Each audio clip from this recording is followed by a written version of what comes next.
Hey everyone, welcome to another Game of Thrones Season 8 video. It has been about a week since the most insane episode in the show's history, and we've all had a decent amount of time to rewatch it and digest all that happened. All jokes about the dark screens aside, the episode had outstanding visuals that are something you'd expect out of a high-budget film. What they have managed to do with this show is incredible. I've watched the episode a few times now, and I've rewatched the last 10 suspenseful minutes of the episode countless times. In this video, I'd like to tackle perhaps the most talked about topic of this episode besides the dark screen issue, and that is the fact that so many people believe that the Night King died too easily. To properly address this, we need to look back thousands of years ago.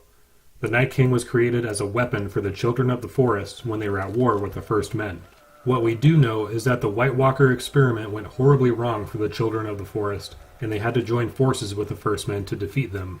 This will probably be something that we'll see in the prequel series that is being made right now. Obviously, the Night King survived this first war, and while we don't know what exactly went down, it's safe to say that he stayed up north to bide his time, most likely building his numbers back up before striking again. Fast forward to the timeline we see in the show, and the Night King started making his presence known. Over thousands of years, he kept building his army of the dead and eventually kept ramping up the recruiting of this army even more. This is why the rumors and activity of the White Walkers happened to start as we watched the show in the beginning. Add in the fact that most people disregarded the White Walkers as pure legend, this was a perfect storm. But I don't believe that giants and ghouls and White Walkers are lurking beyond the wall. The Night King started making his march south, collecting more and more soldiers along the way. The army of the dead was already massive by the time they made it to Hardhome. We know what happened at Hardhome, with the bulk of the remaining wildlings slaughtered and converted. This was a massive victory for the Night King, as he didn't lose many soldiers and seemingly doubled his numbers at least. At the same time, this was a huge loss for the living. If it weren't for Jon Snow arriving to rescue the wildlings, they would have straight up gone extinct. Next, the Night King put his mark on Bran Stark as he was using his visions. One primary goal of the Night King was to eliminate the Three-Eyed Raven, so he immediately started making his way to Bran.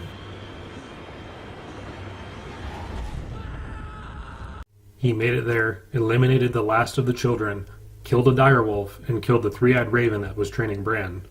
He nearly got a hold of Bran as well if it weren't for the heroic holding of the door by Hodor, and Benjen Stark rescuing him shortly after that. From here, the Night King continued south. He was nearing the wall when Jon led the expedition north to capture a White to bring to Cersei. Thanks to the captured White that squealed for help, the army of the dead came bearing down on the living and trapped them on the island in the middle of the frozen lake. This was where the Night King would win his sweetest victory yet, with the delivery of his own dragon right to his doorstep. He killed Viserion, resurrected him, and obtained a serious upgrade from his undead horse.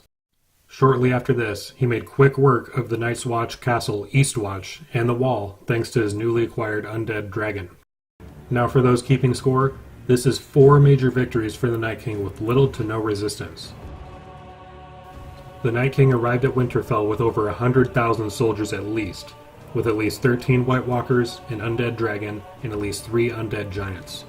On the other side of the battlefield with the army of the living was a Dothraki horde, approximately 10,000 unsullied, the combined strength of the northern houses, and 2 healthy dragons. When the battle began, the army of the dead made quick work of the Dothraki, and I mean really quick work. The army of the dead then charged Winterfell and plowed over the Unsullied like a damn hive of pissed-off ants. I don't know about you, but those first few minutes of the battle were much more chilling and creepy than I expected.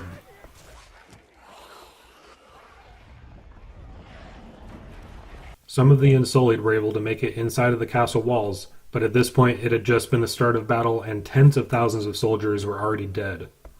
The battle was off to an insanely positive start for the Night King. He hadn't known defeat for thousands of years, and it appeared that this would continue. After he proved that dragonfire is about as effective as a flea bite to him, he made a beeline straight for the Godswood for Bran. Jon attempted to fight the Night King along the way, but instead of risking this moment, why not recruit thousands of more soldiers to the cause? Instead of battling Jon, he raised the dead to protect himself, then continued on his way to Bran. He makes it to the Godswood, kills one last person with Theon Greyjoy protecting Bran until the very end, and essentially makes his victory lap towards the long-pursued Three-Eyed Raven. Surrounded with undead soldiers, White Walkers, and his undead dragon guarding the entrance to the Godswood, this was set to be the nail in the coffin for the living. It seemed that all hope was lost, and the Night King probably thought that there was zero chance anything could change that fact. That's when Arya got the literal jump on him and plunged her Valyrian steel dagger into his chest.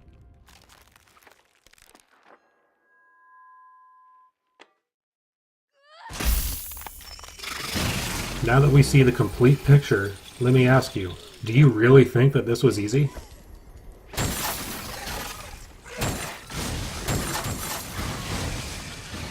Hundreds of thousands of deaths, including extinction or near extinction of wildlings and Dothraki.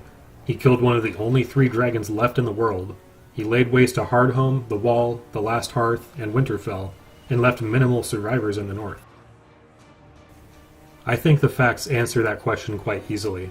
I mean, look at the preview for episode 4 of season 8. If that's truly all that's left, the survivors are in deep shit in the fight against Cersei. The Night King was definitely the most deadly villain in the show, and it's not even close. He was completely merciless and eliminated anything and everything in his path. The living certainly got lucky with Melisandre using the trench fire delay and Arya killing him, because if she had failed, all life in the world would have likely ended. It was truly the last moment for anyone to do anything, because after Bran would have been killed, there's no way the Night King would have ever exposed himself again. I mean, really, think about it. Had the Night King won the Battle for Winterfell, the only possible storyline is that even if Jon and Daenerys could escape with any possible survivors, their only choice would be to try and team up with Cersei again, which probably would not even happen anyway.